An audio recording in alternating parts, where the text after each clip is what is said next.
Mengapa screening kesehatan penting? Screening kesehatan adalah sejumlah pemeriksaan yang dilakukan untuk mengetahui kondisi kesehatan seseorang. Dengan melakukan screening kesehatan dapat mendeteksi dini penyakit serius seperti kanker, diabetes, hipertensi, ataupun gangguan jantung pada tahap awal untuk mencegah komplikasi yang serius ya. Selain itu, screening kesehatan dapat meningkatkan kualitas hidup seseorang dari rasa nyeri ataupun ketidaknyamanan. Jangan lupa, screening kesehatan sejak dini dapat mengurangi biaya pengobatan yang lebih besar di masa depan. Screening kesehatan itu cuma buat orang tua atau segala usia sih dok? Ya, jadi screening kesehatan dibagi berdasarkan kelompok usia. Yang pertama itu adalah bayi dan juga balita. Screening ini meliputi pemeriksaan stunting dan juga wasting untuk mencegah masalah kesehatan jangka panjang dan dilakukan oleh tenaga medis atau di posyandu sebagai bagian dari pemantauan pertumbuhan dan perkembangan anak. Yang kedua adalah anak sekolah, karena screening ini meliputi pemeriksaan anemia, tes kejiwaan, penglihatan, pendengaran, dan juga postur tubuh. Dan screening ini sangat penting untuk mendeteksi kesehatan fisik dan juga mental yang dapat mempengaruhi tumbuh kembang dan prestasi anak di sekolah. Yang ketiga adalah usia dewasa. Contohnya adalah masa indeks tubuh untuk obesitas, pemeriksaan tekanan darah, gula darah, dan juga kolesterol. Serta ada PMS seperti tes HIV, sifilis, hepatitis, gonore, ataupun penyakit menular seksual lainnya. Lalu pemeriksaan mental serta reproduksi, misalnya pap smear dan juga mamografi untuk wanita dan prostat untuk pria.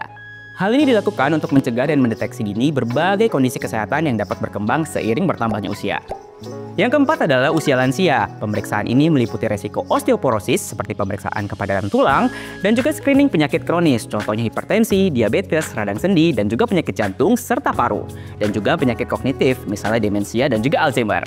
Ini ada beberapa tips dalam memulai screening kesehatan. Yang pertama adalah konsultasikan dengan dokter ya, untuk menentukan jenis screening apa sih yang sesuai dengan usia kamu, riwayat kesehatan, dan juga faktor risikonya.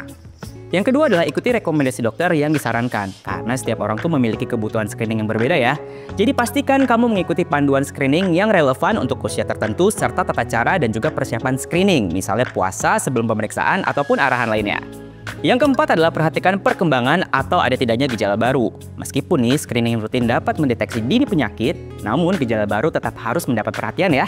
Dan yang terakhir adalah memahami hasil setelah menjalani screening. Pastikan kamu memahami hasilnya dan apa yang perlu dilakukan selanjutnya.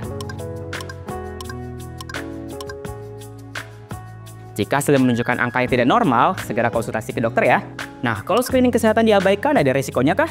Jadi hal ini dapat membawa sejumlah resiko serius, misalnya diagnosa medis yang terlambat, penyakit menyebar atau memburuk, peningkatan resiko komplikasi, serta mengurangi kualitas hidup. Dan juga biaya pengobatan nantinya akan jauh lebih mahal dan keterlambatan dalam penanganan masalah kesehatan mental. Jadi pengabaikan screening kesehatan bisa berdampak negatif pada kesehatan fisik, mental, serta keuangan seseorang. Screening kesehatan yang rutin dan tepat waktu sangat penting untuk mencegah dan juga menangani penyakit sebelum berkembang menjadi masalah yang lebih besar. Perlu diingat nih, screening adalah langkah awal untuk hidup sehat.